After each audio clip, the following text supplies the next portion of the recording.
ప్రభుత్వ జూనియర్ కళాశాలలో మధ్యాహ్న భోజనం పథకాన్ని అమలు చేయాలి.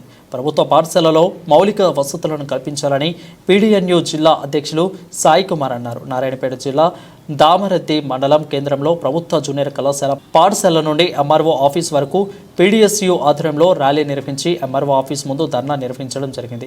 ఈ ధర్నా కార్యక్రమానికి పీడీఎస్యూ మండల కార్యదర్శి ప్రసాద్ అధ్యక్షతన వహించగా ఆయన ముఖ్య అతిథిగా మాట్లాడుతూ తెలంగాణ రాష్ట్రంలో గత ప్రభుత్వం విద్యారంగాన్ని పూర్తి నిర్వీర్యంగా చేస్తూ గాలికి వదిలేసిన పరిస్థితి నెలకొందని అన్నారు. ఇక నూతనంగా అధికారంలోకి వచ్చిన కాంగ్రెస్ ప్రభుత్వ మేనిఫెస్టోలో విద్యారంగం బలోపేతం కోసం అనేక రకాల హామీలు ఇచ్చిన నేటికి అమలు కాని పరిస్థితి ఉన్నదని అన్నారు. పెండింగ్ లో ఉన్న 8,000 కోట్లకు పైచీలకు స్కాలర్షిప్ల ఫీజుల రింబర్స్మెంట్ ని విడుదల చేయాలని అన్నారు. కల్పం ఉంటే చాలు నింగి నీదేరా, నడవాలి గెలవాలి నీ కొరకే నీవు, కాదేది అనుకుంటే నీకేది బరువు, నీ విజయాలే ఓ చరిత్రలై రేపటి తరముకు పునాదిగా, ఏ నిమిషం నీ కోసం ఆగదు సోదరా, సందేశం ఇస్తుంది సమయం నీకేరా.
పెండింగ్ ఉన్న స్కాలర్షిప్లు వెంటనే